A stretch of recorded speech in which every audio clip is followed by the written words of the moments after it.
అందరికీ నమస్కారం. ఆయుష్మాన్ భవ కార్యక్రమానికి అందరికీ స్వాగతం, సుస్వాగతం. ఆయుష్మాన్ భవలో ఈరోజు నడుము నొప్పి సమస్యలు, నివారణ మార్గాలు తెలియజేయడానికి మనతో పాటు ఉన్నారు ప్రముఖ Ayurveda specialist doctor MVS Keshava. వారితో మాట్లాడి మరిన్ని విషయాలు తెలుసుకుందాం. సార్ నమస్తే. నమస్తే అండి. సార్ ముందుగా అసలు ఈ నడుము నొప్పి అనేది ఎందుకు వస్తుంది? నడుము నొప్పి రకరకాల విధాలుగా ఉంటుంది మేడం. ఉమ్, ముందు నడుము నొప్పి ఎలా వస్తుంది అంటే నడుము దగ్గర ఉన్న స్పైనల్ నర్వ్స్ ఏవైతే ఉంటాయో అవి కంప్రెస్ అయినప్పుడు ఉమ్, వాటి దగ్గర నుంచి కిందకి వచ్చే సయాటిక్ నర్వ్ ఒత్తుకోవడం వల్ల కిందకి లాగుతూ డిఫరెంట్ టైప్స్ ఆఫ్ పెయిన్స్, అంటే కొంతమందికి బటక్స్ దాకా మాత్రమే ఉంటుంది, కొంతమందికి థైస్ కింద దాకా వస్తుంది, కొంతమంది కిందకి పాదాల దాకా లాగడం ఉంటుంది. ఇది సయాటిక్ నర్వ్ కంప్రెషన్ వల్ల కలుగుతూ ఉంటాయి. ఇది లేటర్ స్టేజెస్‌లో వస్తుంటుంది. ఇనీషియల్ స్టేజెస్‌లో ఎలా ఉంటుందంటే ఫస్ట్ నడుము దగ్గర పెయిన్ రావడము, అక్కడ మాత్రమే లోకలైజ్డ్‌గా ఉండి ఇది ముదిరినప్పుడు సయాటిక్‌గా కన్వర్ట్ అవుతూ ఉంటుంది. ఓకే. కొంతమంది బికాస్ ఆఫ్ ఇంజురీస్ వల్ల ఒక్కసారిగానే సయాటిక్ నర్వ్ కంప్రెషన్ జరిగి డైరెక్ట్‌గా కాలు దాకా లాగడం, నర్వ్ కంప్రెషన్ జరిగి లాగడం ఇట్లాంటి సింప్టమ్స్ వస్తూ ఉంటాయి. బేసిక్‌గా ఎందుకని వస్తాయి అంటే మెయిన్ రీజన్ ఏంటి అంటే నడుము బలంగా లేకపోవడం. ఓకే. నడుము దగ్గర ఉన్న కండరాలు బలహీనంగా ఉండడం వల్ల నడుము నొప్పి వస్తుంది. ఓకే. మీరు ఇందాక అన్నారు సార్ నడుము దగ్గర ఉన్న కండరాలు బలహీనంగా ఉండడం వలన వస్తుంది అన్నారు. అంటే దీనికి ఏజ్ ఏమైనా ఉంటుందా? ఇప్పుడు కొంతమందికి కొన్ని ఇయర్స్ 50 ఇయర్స్ ఆ టైంలో ఎక్కువ ఉంటుందా? లేకపోతే చిన్న వయసులో వాళ్ళకి గూడా వచ్చే ఛాన్సెస్ ఉన్నాయా? ఒకప్పుడు తీసుకుంటే 50, 60 దాటితే నడుము నొప్పులు, మోకాళ్ళ నొప్పులు అని చెప్పేవాళ్ళు. అంటే అరుగుదల, ఎముకలు అరగడము, నడుముకు సంబంధించిన సమస్యలు వస్తాయి అనుకోవడం ఉండేది గానీ, ఇప్పుడు నాకొచ్చే పేషెంట్స్‌లో 18 ఏళ్ళు, 16 ఏళ్ల వాళ్ళకి కూడా డీజనరేషన్స్ కనపడుతున్నాయి. ఎముక ఓకే. వీక్ అవ్వడం కనపడుతున్నది. అదేవిధంగా ఆహ్, మెడ నొప్పి, నడుము నొప్పులు, ఇవన్నీ మోకాళ్ళ నొప్పులు, మల్టిపుల్ జాయింట్స్‌లో నొప్పులు రావడం అనేది చిన్న వయసులో కూడా వస్తున్నాయి. తర్వాత 30 ఏళ్ళు, 40 ఏళ్ళు ఉన్నప్పుడు యాక్చువల్‌గా బలంగా ఉండాల్సిన వయసులో కూడా, ఆ వయసులో కూడా తొందరగా 30 ఏళ్ళు దాటిన తర్వాత నడుము నొప్పులు, మోకాళ్ళ నొప్పులు ఎక్కువ పేషెంట్స్ ఉంటున్నారు. వయసు పడిన వాళ్ళే కాకుండా, ఇప్పుడు వయసుకు సంబంధం లేకుండా ఎక్సర్సైజ్ లేకపోవడం వల్ల ప్రతి ఒక్కళ్ళకి, ప్రతి ఏజ్‌లో ఉన్న వాళ్ళకి వస్తున్నాయి. ఓకే. సో, ఇప్పుడు వయస్సుతో నిమిత్తం లేకుండా అన్ని వయసుల వాళ్ళకి వస్తున్నాయి గదా సార్!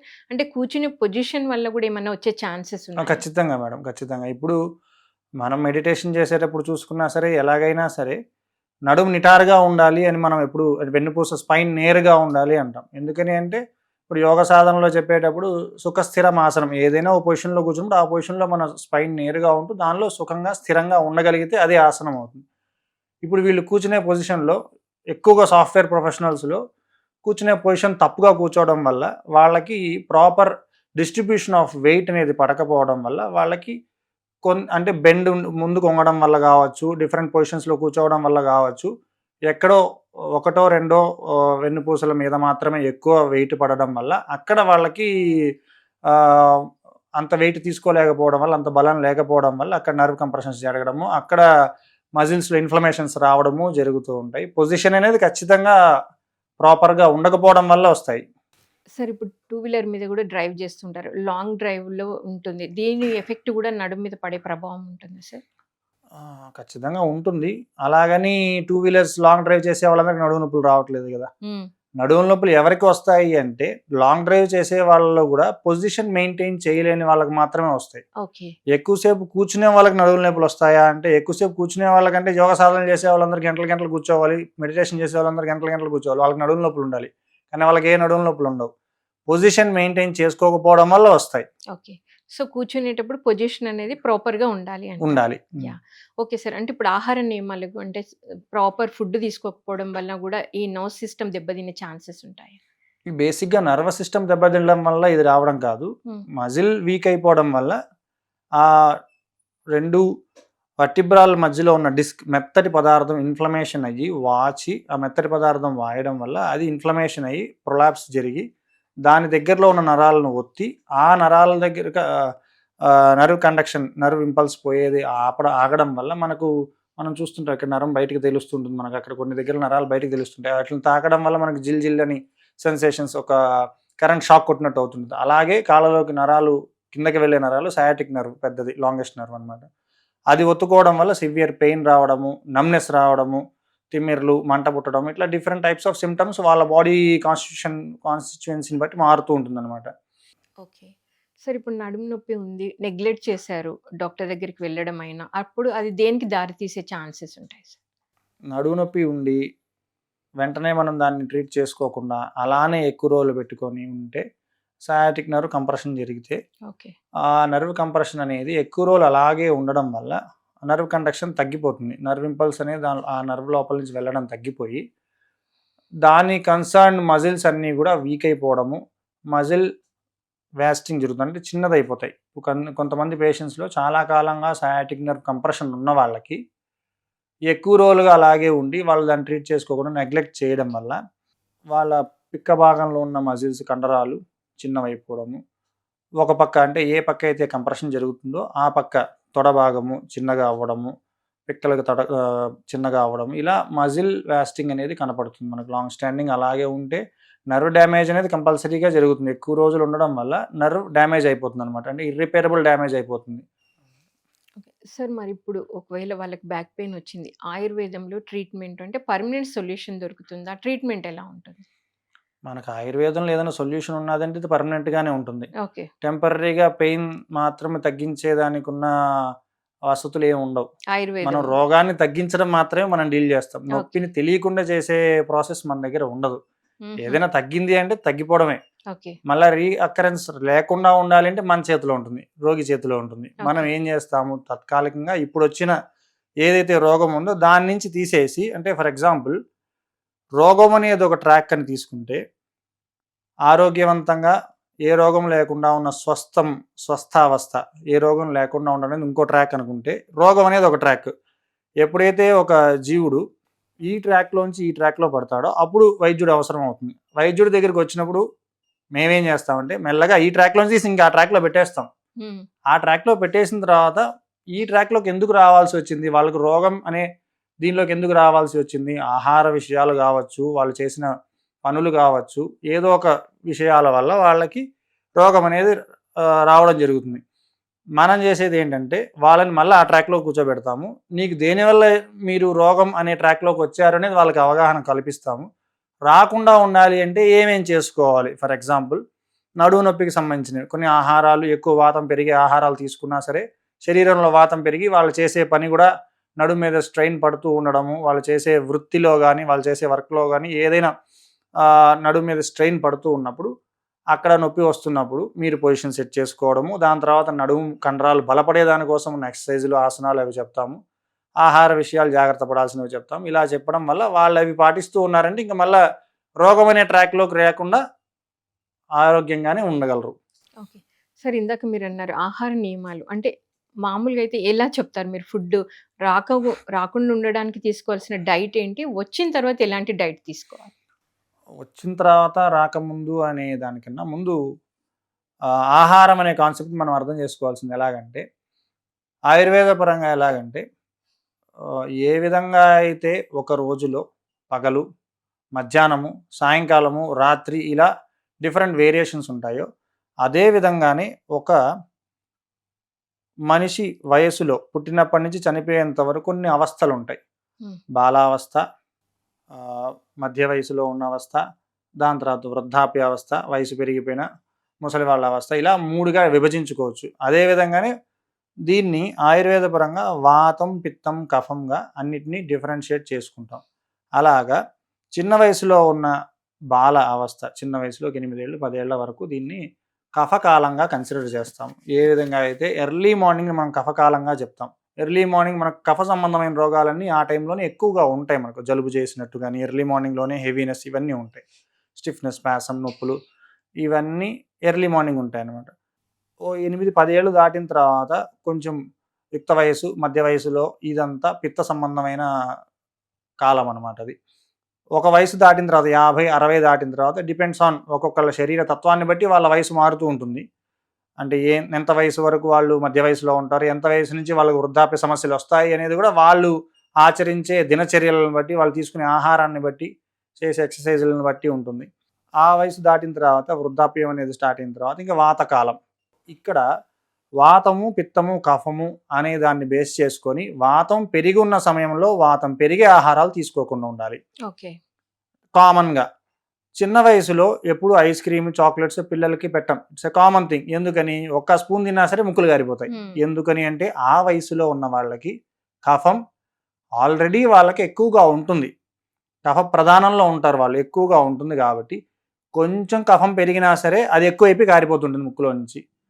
సో, ఆ టైంలో వాళ్ళకి కఫ ప్రధానమైన ఆహారాలు ఐస్ క్రీమ్‌లు, చల్లటి పదార్థాలు, చల్లటి కూల్ డ్రింక్స్, చలిలో తిరగడము, తలకు స్నానాలు ఎక్కువ చేపించడం, నీళ్ళలో తిప్పడం అవి చేపించకుండా ఉండడము. అలాగా ఆహార నియమాల్లో కూడా వయసు రీత్యా ఉంటాయి.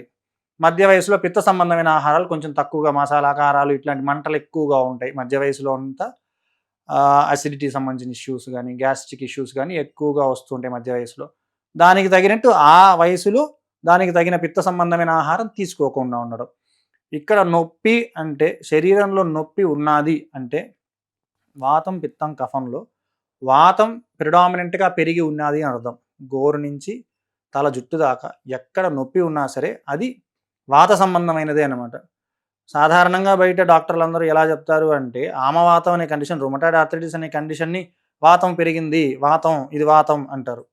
దీన్ని విని సమాజంలో ప్రజలు గూడా వాతము అంటే రుమటాయిడ్ ఆర్థరైటిస్ మాత్రమే అనుకుంటారు. కాదు.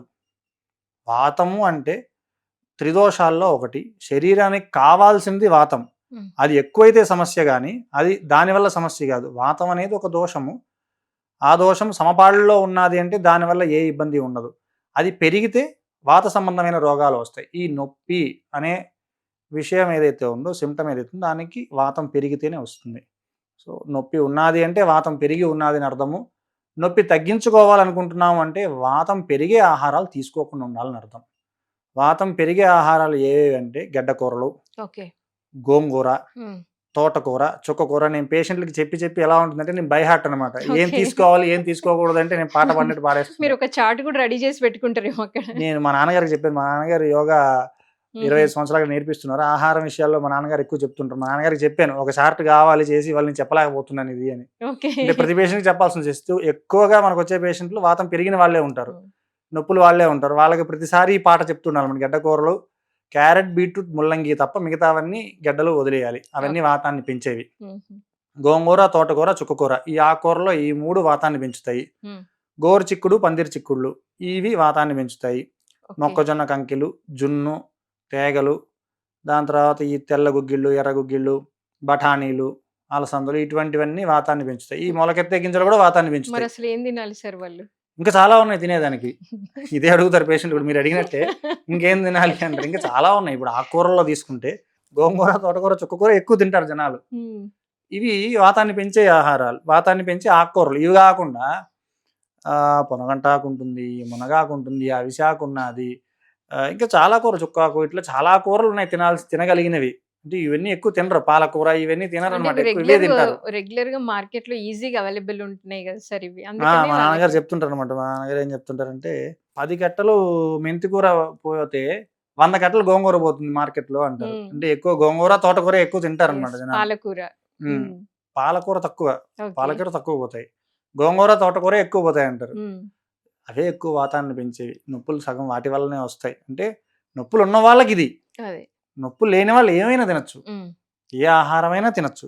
సో, పెయిన్ ఉన్న వాళ్ళకి డైట్ ఫాలో అవ్వాలన్నమాట. డైట్ ఫాలో అవ్వాలి. హ్మ్. సగానికి సగం మంది మీకు ఇంకొక విషయం ఈరోజు పేషెంట్‌లకి చెప్పి నాకు హ్మ్. మళ్ళా కూడా చెప్తున్నాననమాట వాళ్ళకి. ఏ విధంగా అంటే, "సార్ నేను ఈ మందులు తీసుకునేటప్పుడు నేనేం తినకూడదు" అంటారు. వాళ్ళకి మళ్ళా ఆహార విషయాన్ని అర్థమయ్యేటట్టు చెప్పాలి. ఎందుకని అంటే సొసైటీలో ఇప్పుడు ఎలా ఉన్నది అంటే డాక్టర్స్ ఎలా చెప్తున్నారు అంటే, "మీరేమైనా తినండి. హ్మ్. నేనిచ్చే మందులు యాంటీబయాటిక్స్ నేనిస్తాను. వాటి పని అవి చేస్తాయి. మీరేమైనా తినొచ్చు" అంటారు. ఒక పక్క సర్జరీ చేసి కుట్లు వేసుంటే వేరుశనగపప్పు చట్నీ తినండి, శనగపప్పు చట్నీ తినండి ఇలా చెప్తూ ఉంటారు.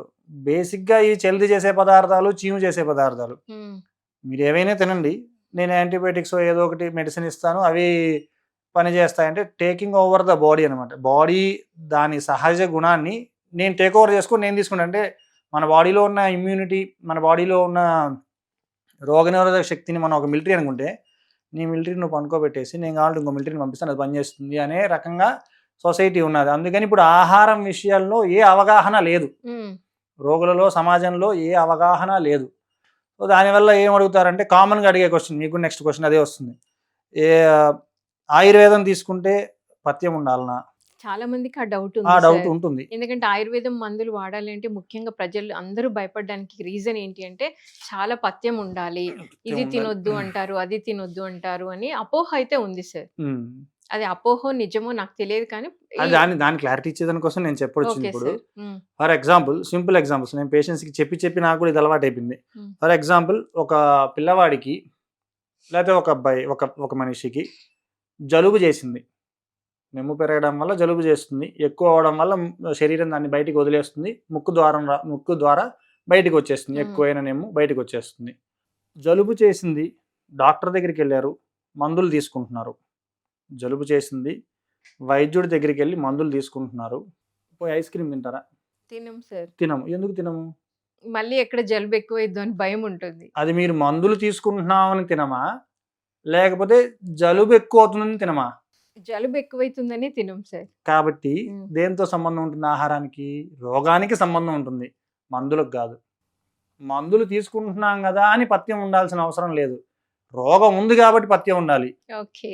ఈ పథ్యం ఆయుర్వేద వైద్యులు మాత్రమే చెప్తారు కాబట్టి ఆయుర్వేదం తీసుకుంటే పథ్యం ఉండాలి అనుకుంటారే కానీ ఏ రోగం ఉన్నా సరే పథ్యం ఉండాల్సిందే. పథ్యం అనేది మనం తీసుకోవాల్సిన ఆహారం ఏంటి, ఏమి తీసుకోకూడదు అనేది పథ్యం అనే కాన్సెప్ట్. దీంట్లో బేసిక్గా పథ్యం అనేది ప్రతి ఇంట్లో అందరికీ తెలిసి ఉండేది ఒకప్పుడు. ఫర్ ఎగ్జాంపుల్, ప్రెగ్నెన్సీ వచ్చినప్పుడు ఏమేమి తినాలి, ఏమేమి తినకూడదు అని ఎవరికి చెప్పలేదు. వాళ్ళ తల్లిదండ్రుల నుంచి వాళ్ళ తల్లి, వాళ్ళమ్మ చెప్పి పారంపర్యంగా డెలివరీ అయిన తర్వాత ఏం తినాలి, ఏం తినకూడదు అని ఇట్లాంటివన్నీ మన ఇళ్లలో ఉన్నాయి. ఈ మధ్యకాలంలో మర్చిపోతున్నారు. ఆహారం విషయాల్లో బిర్యానీలు ఎక్కువ తినడం, వీటి వల్ల ఈ డాక్టర్లు ఏదైనా తినండి అని చెప్పడం వల్ల విచ్చలవిడైపోయి ఏదో తినేస్తున్నారు. కానీ బేసిక్గా రోగానికి ఆహారం సంబంధం ఉంటుందే కానీ మందులకి కాదు. ఏ మందులు తీసుకున్నా సరే పథ్యం అనేది ఉండాలి. తెలియక ఏమైనా తినండి అని చెప్పచ్చు, కానీ రోగం తగ్గాలి. ఫర్ ఎగ్జాంపుల్, ఇప్పుడు జలుబు చెప్పినట్టే అది కఫం, పిత్త సంబంధమైన చెప్తాను. మంటలు ఉన్నాయి బాగా, పేషెంట్లకు అర్థం కావట్లేదు, కామన్ సెన్స్ వాడట్లేదు. ఇప్పుడు ఎలా అయిపోయారంటే డాక్టర్ ఏదైనా తినేయమంటారు కాబట్టి పర్వాలేదు ఏదైనా తినేద్దాం అనే ఫీలింగ్లో ఉంటారు. సింపుల్గా కడుపులో మంట ఉన్నది, పిత్తం పెరిగితే వస్తుంది, మంట ఉన్నది. మంట ఉన్నప్పుడు వైద్యుడి దగ్గరికి వెళ్ళాము, వైద్యుడి దగ్గరికి వెళ్ళాము, వైద్యుడు మందులు ఇచ్చారు, మందులు తీసుకుంటున్నాము. పోయి మిరపకాయ బజ్జీ తింటామా? లేదు సార్. ఎందుకు తినము? మందులు తీసుకుంటున్నామని తినమా, కడుపులో మంట ఉందని తినమా? మంట ఉందనే తినం. Simple logic. ఆయుర్వేదంలో లాజిక్కే ఉంటుంది. సైన్స్ కన్నా లాజిక్ ఎప్పుడు అప్డేటెడ్గా ఉంటుంది. సైన్స్ అనేది ఒకరోజు ఒకటి చెప్పి రెండో రోజు ఇంకోటి మారుస్తారు. WHO వాళ్ళు ఇంకోటి చెప్పారని చెప్పేసి మారుతూ ఉంటుంది, అప్డేట్ అవుతూ ఉంటుంది. నిన్న చెప్పింది కాదు ఈరోజు చెప్పిందే కరెక్ట్ అంటారు. లాజిక్ మారదు, లాజిక్ ఎప్పుడు అలానే ఉంటుంది. చరకుడు చెప్పింది ఎన్నో వేల సంవత్సరాల క్రితం చెప్పిన సబ్జెక్టే ఇప్పుడు ఫాలో అవుతున్నాము అంటే ఇట్స్ ప్యూర్ లాజిక్ అనమాట. లాజిక్ అనేది మారదు. మాకు ఒక చిన్న కాన్సెప్ట్ చెప్తారనమాట పదార్థ విజ్ఞానంలో ఫస్ట్ ఇయర్ సబ్జెక్ట్స్లో. ఇది మనకు డయాగ్నోసిస్లో కూడా పనికొస్తుంది.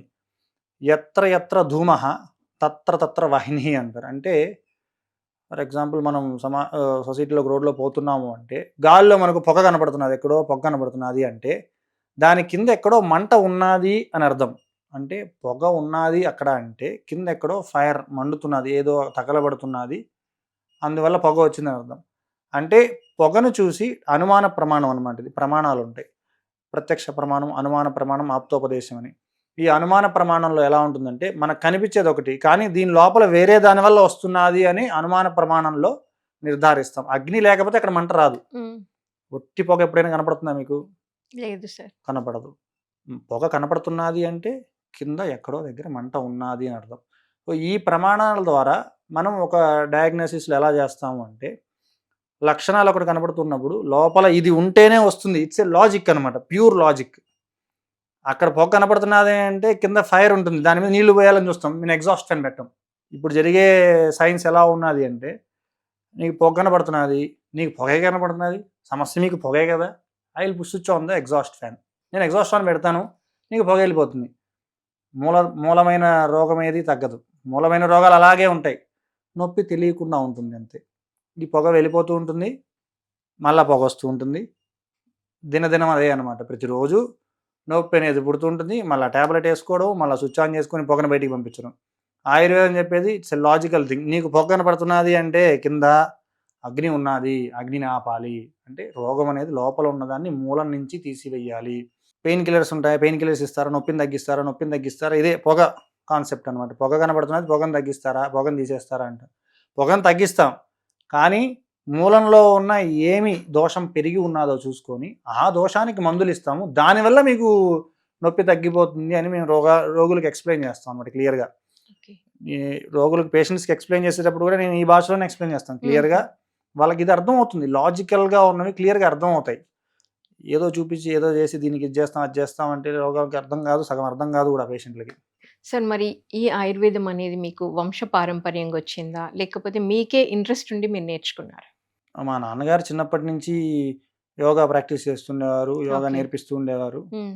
మన భారతీయ సంస్కృతి, భారతీయ వైద్యము ఇటువంటి మీద ఒక సాఫ్ట్ కార్నర్ అయితే ఉండేది. హుహు. అందరిలాగే నేను కూడా వీటికి రాసాను. హ్మ్. ఎగ్జామ్ రాసాను. ఎంబీబీఎస్ రాలేదు. దాని తర్వాత ఇంకేం చేద్దాం అనుకున్నప్పుడు అలా అంటే ఒక ఫ్లోలో జరిగిపోతాయి అన్నట్టు ఈ ఫ్లోలో నేను కూడా ఈ ఫ్లోలో పడ్డాను. అన్నీ యాక్సెప్ట్ చేయడం మనం అన్ని ప్రతిదాన్ని మనం యాక్సెప్ట్ చేస్తూ పోవాలి. ప్రకృతి నుంచి ఏదొచ్చినా సరే మనం యాక్సెప్ట్ చేస్తూ పోయే విధానంలో దీన్ని యాక్సెప్ట్ చేశాను. దాని తర్వాత బీఏఎంఎస్ చేశాను. ఎండీ చేశాను. ఎండీ చేసిన తర్వాత దైవానుగ్రహంతో ఒక గురువు దొరికారు. ఆ గురువు దగ్గరికెళ్ళి ఒక 3 సంవత్సరాలు ఉండి, పాతవన్నీ మర్చిపో నాయనా మళ్ళా కొత్తగా నేర్చుకో అన్నారు. ఓకే. ఎందుకని అంటే మనం నేర్చుకునే కాన్సెప్ట్స్ అన్నీ ఎలా ఉంటాయి అంటే బీఏఎంఎస్ గాని, ఎండీలో గాని అలోపతి సైన్స్‌కి ఏ విధంగా దీన్ని లింక్ చేద్దాము, ఏ విధంగా ఆ పారామీటర్స్‌లో దీన్ని ప్రూవ్ చేద్దాము అనే విధానాల్లో ఉంటాయి.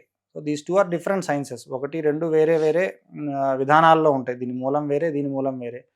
ఇది గుణాల నుంచి స్టార్ట్ అవుతుంది. పంచమహాభూతాల నుంచి స్టార్ట్ అవుతుంది. దాంట్లో పంచమహాభూతాలకు సంబంధమేం లేదు. అన్నీ మైక్రోస్కోపిక్ ఎగ్జామినేషన్స్‌లోనే డయాగ్నోసిస్ అంతా ఉంటుంది. దీనిలో చివరికి స్పిరిచువాలిటీకెళ్తుంది. మన శాస్త్రాలన్నీ స్పిరిచువాలిటీకెళ్తాయి చివరికి. ఏదైనా సరే స్పిరిచువాలిటీకెళ్తాయి చివరికి. ఇందులో అటువంటి కాన్సెప్ట్స్ ఏవి ఉండవు. So, these 2 are different lines. Okay. మనకు సిలబస్ అంతా ఎలా ఉంటుందంటే దీని నుంచి డయాగ్నోసిస్ ఏ విధంగా చేయాలి, jumping on to treatment into ఆయుర్వేదానికి జంప్ చేసి ట్రీట్మెంట్‌లో మాత్రం ఆయుర్వేదం వస్తామనమాట. అప్పుడు మనకు ప్రాపర్ అండర్‌స్టాండింగ్ ఉండదు. ప్రాపర్ ట్రీట్మెంట్ జరగదు. మనం సరిగ్గా అర్థం చేసుకోలేము. మనకు లాజిక్ ఉండదు. సో, మా గురువుగారి దగ్గరికెళ్ళినప్పుడు ఆయన పాతవన్నీ పక్కన పెట్టేసేసి మళ్ళా పునాదుల నుంచి మళ్ళా కూర్చొని హుహు. మీరడిగిన ప్రశ్నకి సమాధానం నాకు పారంపర్యంగా మా నాన్నగారు వైద్యుడేం గాదు గానీ, మా గురువుగారు ఆరో జనరేషన్ వైద్యుడు. ఓకే. ఆయన దగ్గర శిష్యరికం జేసి, హ్మ్. ఆయన దగ్గర నేర్చుకున్నదే నేనిప్పుడు ప్రాక్టీస్ చేసేది. సో, మరిప్పుడు మళ్ళీ బ్యాక్ పెయిన్ దగ్గరికొద్దాం సార్. ఇప్పుడు ఎలా వస్తుంది? ఏంటి? అన్నీ మాట్లాడుకున్నాం ఇందాకే.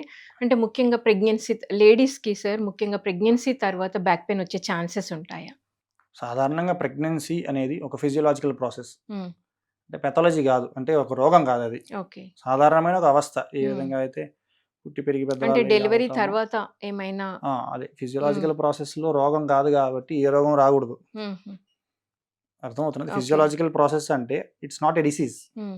ఇప్పుడున్న సిట్యుయేషన్‌లో సరైన ఎక్సర్‌సైజులు లేకపోవడం, వాషింగ్ మెషిన్స్ హ్మ్. ఇవన్నీ వచ్చేయడం వల్ల కింద కూర్చోవడమే లేదిప్పుడు. అంతా బల్లల మీద కూర్చోవడము, కింద కూర్చోవడం లేకపోవడము, ఇవన్నీ ఎక్సర్‌సైజులు వంటింట్లో ఉన్న ఎక్సర్‌సైజులు లేకపోవడం వల్ల ఆడవాళ్ళలో కొంచెం సమస్యలు రావడం అయితే కామన్‌గా ఉన్నాయి. హ్మ్. నడుము నొప్పులు కనపడుతున్నాయి. కొంతమంది వీటికి సంబంధించిన చికిత్సలున్నాయి. ఆయుర్వేదంలో ఓకే. సూతికా పరిచర్య అని ఒకటుంటుంది. హుహుహు. అంటే డెలివరీ అయిన కొత్తలో హ్మ్. వాళ్ళకి చేయాల్సిన చికిత్సలు ఎలా చేసుకోవాలి? ఏమేం చేస్తే వాళ్ళకి సూతికా వాతం అంటాం అనమాట. అంటే హ్మ్. మాయ వెళ్ళిపోయిన తర్వాత మిగతా వాతం కూడా బయటికి వెళ్ళిపోవాలి పూర్తిగా. ఇలా వెళ్ళకుండా కొంచెం మిగిలిపోయినప్పుడు వాళ్ళకి కాంప్లికేషన్స్ వస్తుంటాయి. ఆ కాంప్లికేషన్స్‌ని ఎలా ఎదుర్కోవాలి? వాటికి ఎటువంటి ట్రీట్మెంట్స్ చేయాలి? అనేది సెపరేట్‌గా ఒక కాన్సెప్ట్స్ ఉన్నాయి. హుహుహు. వాటిలో ఆయిల్ పూయడము, బాడీకి ఆయిల్ పూసి మసాజ్ చేయడము, కాపడాలు పెట్టడము, దాని తర్వాత మెడికేషన్స్ ఉంటాయి రెగ్యులర్‌గా హుహు. తీసుకోవాల్సినవి. వాళ్ళకి సంబంధించిన ఎక్సర్‌సైజెస్ కొన్ని ఉంటాయి మెల్లగా చేయాల్సినవి. ఇలా అవి వాతాన్ని తగ్గిస్తే నడుము నొప్పి తగ్గిపోతుంది. సో, మరి సార్ కొంతమంది బరువులెత్తుతూ ఉంటారు. అంటే లైక్ బస్తాలు మోయడము అట్లా. అంటే వాళ్ళకి గూడా ఎక్కువొచ్చే ఛాన్సెస్ ఉంటదా? ఉండవు. వాళ్ళకి తక్కువుంటాయి. హుహు. మనకొచ్చే పేషెంట్స్‌లో ఎక్కువ మంది సుఖానికి అలవాటు పడిపోయిన వాళ్ళే ఉంటారు. ఓకే. ఎక్కువ పని చేసే వాళ్ళకి బలంగా ఉంటాయి. వాళ్ళ హుహు. నడుములు బలంగా ఉంటాయి. హ్మ్.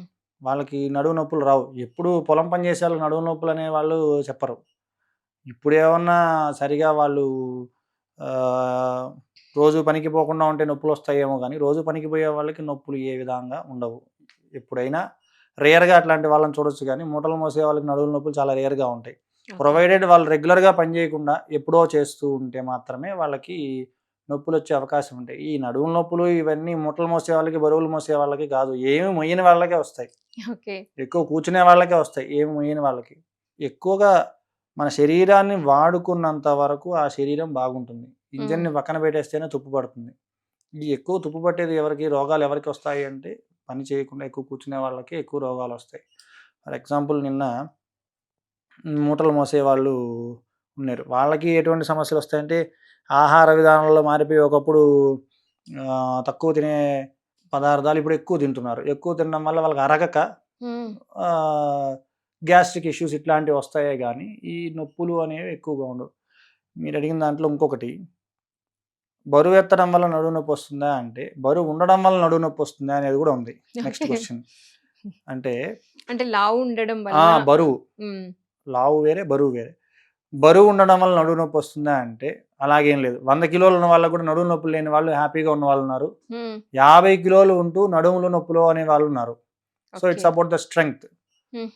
మన బ్యాక్ మజిల్స్ కానీ ఆ కాంపౌండ్ యూనిట్ అనమాట, ఇదంతా ఎంత బలంగా ఉంటుంది, ఎంత బలహీనంగా ఉన్నది అనే దాన్ని బేస్ చేసుకొని నడువు నొప్పి ఉంటుంది.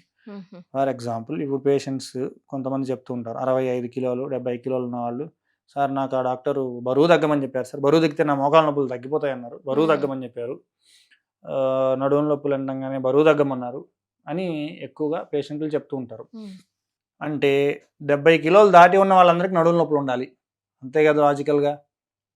60 కిలోలు దాటిన వాళ్ళందరికీ నడుము నొప్పులు మోకాళ్ళ నొప్పులు ఉండాలి. కానీ సొసైటీలో అలా ఉండదు. 100 కిలోలు 120 కిలోల వాళ్ళు కూడా హ్యాపీగా తిరిగే వాళ్ళు ఉన్నారు. ఎందుకని? వాళ్ళకి బలంగా ఉంటుంది, వాళ్ళ శరీర బరువును మోసేంత బలం వాళ్ళకు ఉంది కాబట్టి వాళ్ళకి రావు. ఎవరి శరీర బరువును మోసేంత బలం వాళ్ళ కండరాల్లో వాళ్ళ శరీరంలో లేకుండా ఉంటుందో వాళ్ళకే తొందరగా డీజనరేషన్ ప్రాసెస్ రావడం కానీ, నొప్పులు రావడం కానీ ఇట్లాంటివన్నీ జరుగుతాయి. కాబట్టి బరువు సమస్య కాదు, బలమే ఇక్కడ సమస్య. బలంగా ఉంటే ఎన్ని కిలోలు ఉన్నా సరే నొప్పులు రావు. బలహీనంగా ఉంటే 40 కిలోల వాళ్ళకు కూడా మోకాళ్ళ నొప్పులు వస్తాయి. ఎన్నో కేసులు ఉన్నాయి అలాగా. ఇక్కడ మెయిన్ స్ట్రెంగ్త్ అనేది ఇంపార్టెంట్. సార్ మరి ఇందాక మీరు ఎక్సర్సైజ్ అన్నారు, అంటే అసలు మామూలుగా ఒక పర్సన్ ఎవరైనా మేల్ ఆర్ ఫీమేల్ అంటే ఎలా వాళ్ళ దినచర్యను ప్రారంభించాలి? దినచర్య అనే దానికి ఒక పెద్ద కాన్సెప్టే ఉన్నది మేడం ఆయుర్వేదంలో. మొట్టమొదటి ఏం చేయాలి, ఎలా లేవాలి, ఇవన్నీ స్పిరిచువల్ యాంగిల్లో ఉంటాయి స్టార్టింగ్ అంతా. దాని తర్వాత రోజు ఒంటికి నూనె పూసుకొని స్నానం చేయాలి ప్రతిరోజు. రోజు అభ్యంగం ఆచరేత్ నిత్యం. అభ్యంగం ఆచరేత్ నిత్యం అంటే అభ్యంగం అనేది ఒంటికి నూనె పూసుకొని స్నానం చేయడం అభ్యంగ స్నానం అంటుంటారు కదా. అభ్యంగం ఆచరేత్ నిత్యం, రోజు, ఈరోజు రేపు అని కాకుండా రోజు. మనం ఇప్పుడు పండగలకో లేకపోతే పెళ్ళికి ముందో తప్ప నలుగు పెట్టుకోవడం నూనె పూసుకోవడం అనేది లేదు, రోజు పూసుకోవాలి. అభ్యంగం ఆచరేత్ నిత్యం. జర శ్రమ వాతహరం. జర అంటే జీరియాట్రిక్ డిసీజెస్, అంటే వయసు మీద పడినప్పుడు వచ్చే అరుగుదల ఇట్లాంటి సమస్యలు ఇవి రాకుండా ఉంటాయి. దానివల్ల ఉపయోగాలు నెక్స్ట్ లైన్లో వస్తాయి. శ్రమం, చేసిన అలసట తగ్గిపోతుంది. వాతహరం, నేను ఇందాక చెప్పినట్టు వాతం బాగా తగ్గుతుంది శరీరంలో. రోజు జస్ట్ ఆయిల్ పెట్టుకొని స్నానం చేయడం వల్ల వచ్చే ఉపయోగాలు నేను ఇప్పుడు చెప్తున్నాను. నువ్వుల నూనె. ఆయుర్వేదంలో తైలము అన్నారు అంటే ఏ తైలము మెన్షన్ చేయలేదు అంటే అది నువ్వుల నూనె అని అర్థం. నువ్వుల నూనె శ్రేష్టం. జరాశ్రమ వాతహరం. దృష్టి ప్రసాద అంటే ఆయిల్ పూసుకొని స్నానం చేయడం వల్ల కంటి చూపు మెరుగు అవుతుంది, రోజు ఒంటికి నూనె పూసుకొని స్నానం చేయడం వల్ల. పుష్టి, ఎముక పుష్టి, కండరాల పుష్టి, అన్నిటి పుష్టి కలుగుతుంది, శరీర పుష్టి కలుగుతుంది ఒట్టి నూనె పూసుకొని స్నానం చేయడం వల్ల. ఇంకేం లేదు. ఆయువు పెరుగుతుంది, ఇలా చర్మ సౌందర్యం పెరుగుతుంది, ఇలా చాలా గుణాలు ఉపయోగాలు ఉంటాయి ఒట్టి ఆయిల్ పూసుకొని స్నానం చేయడం వల్ల. ఆయిల్ పూసుకొని స్నానం చేయడం దినచర్యలో ఒక భాగం.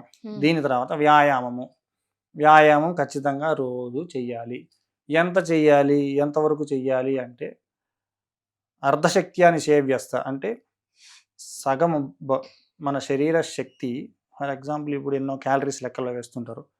మన శక్తి ఒక 1000 క్యాలరీలు ఉంటే 500 క్యాలరీలు ఎక్సర్సైజ్ చేయాలి, సగమే చేయాలి.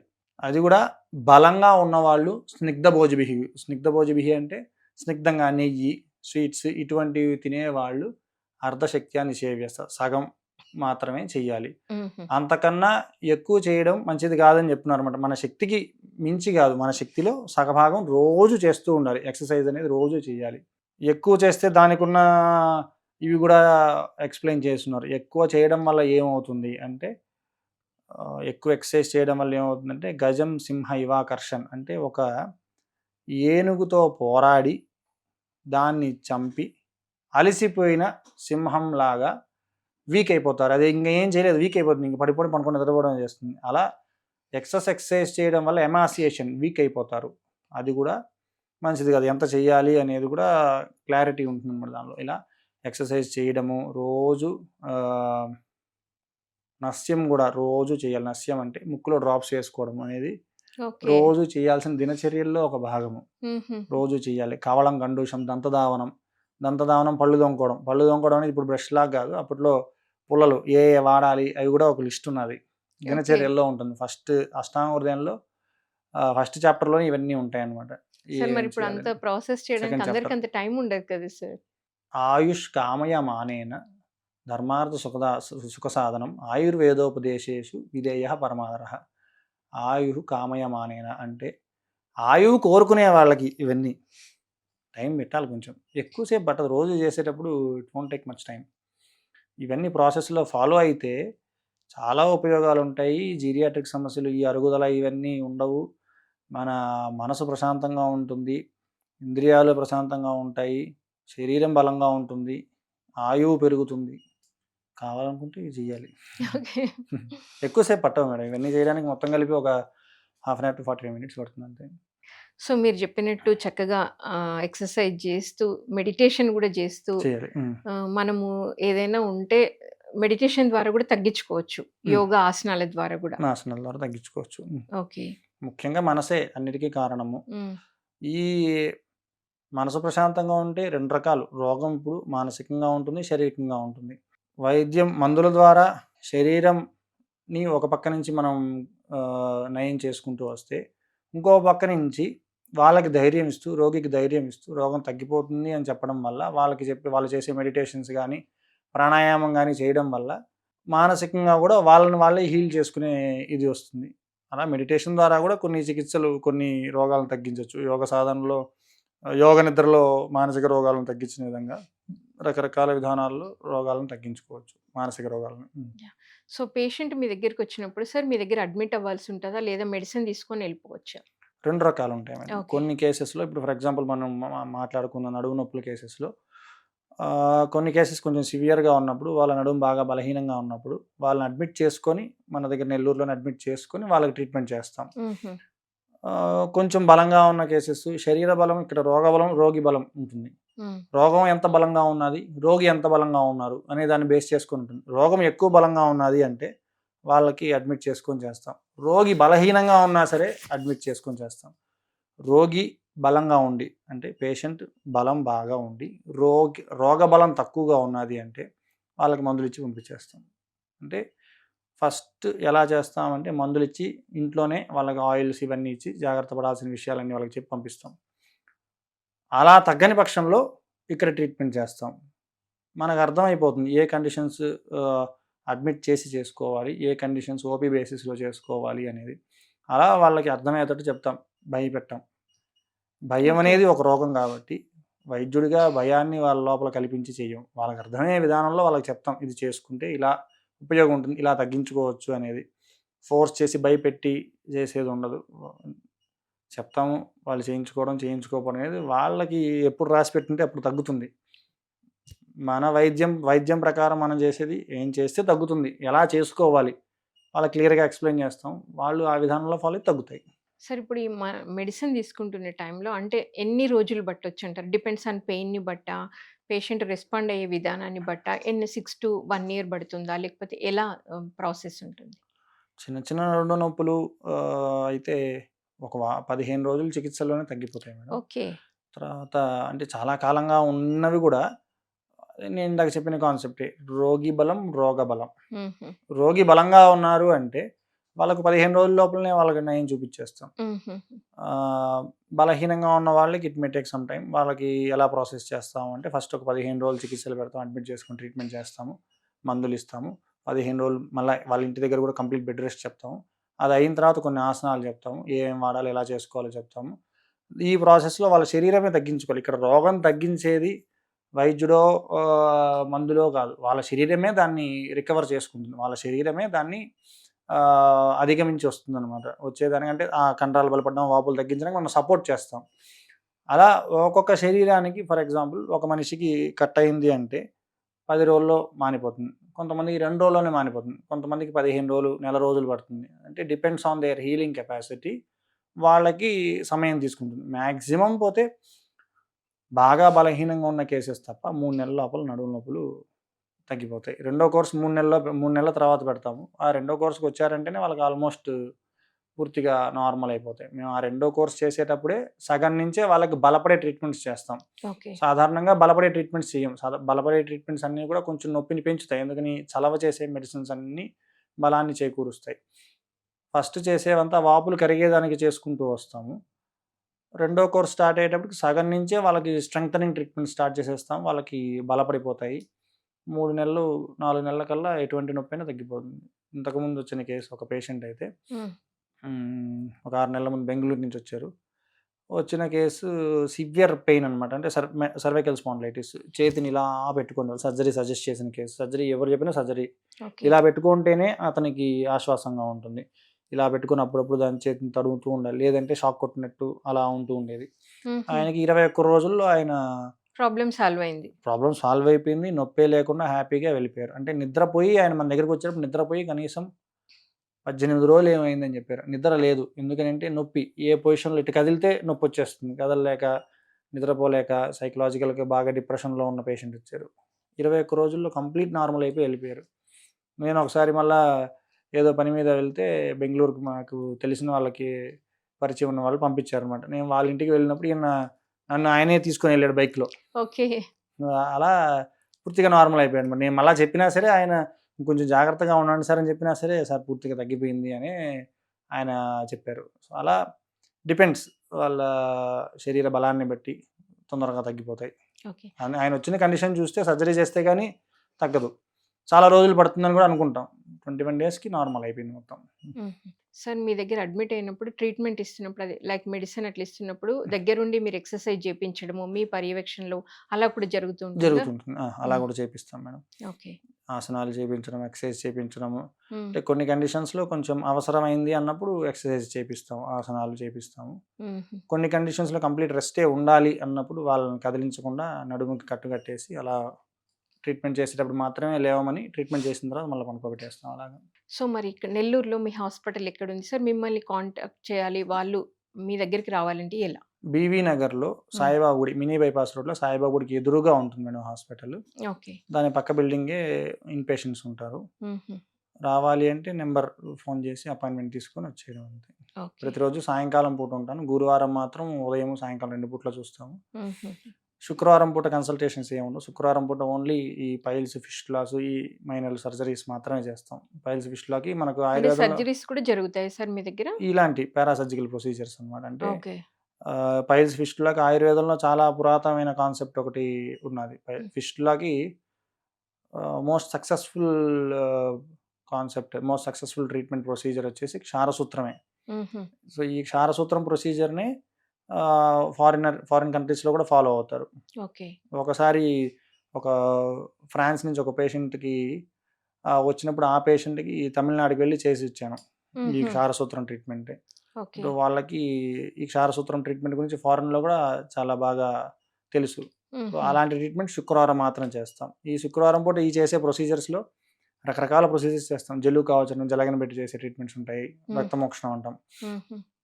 శిరావేదనము, నరం లోపల నుంచి రక్తాన్ని బయటికి తీసి చెడు రక్తాన్ని బయటికి తీసే ప్రాసెస్ ఒకటి. హుహు. దాని తర్వాత క్షారకర్మము. ఇప్పుడు నేసల్ పాలిప్స్ ముక్కుల్లో గడ్డలు ఉంటాయి.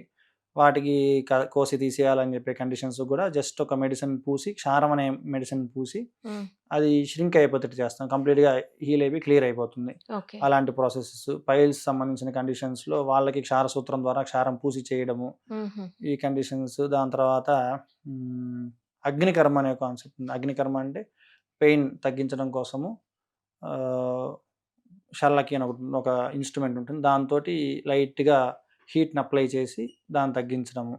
ఇలాంటి విద్ధకర్మ అని ఒకటున్నది. నీడిల్‌తోటి పంక్చర్ చేసి దాన్ని లైట్‌గా హీట్ చేయడము. డిఫరెంట్ ప్రొసీజర్స్ ఉంటాయి. ఫర్ ఎగ్జాంపుల్ మీకు ఈ మధ్య కాలంలో ఎక్కువ చేసిన కేసెస్ ఏంటి అంటే, ఈ ట్రిగ్గర్ ఫింగర్స్ ఉంటాయి. అంటే ట్రిగ్గర్ ఫింగర్ అంటే ఈ వేలు ఇలా తెరుచుకోకుండా ఇలా ముడుచుకుపోతుంది.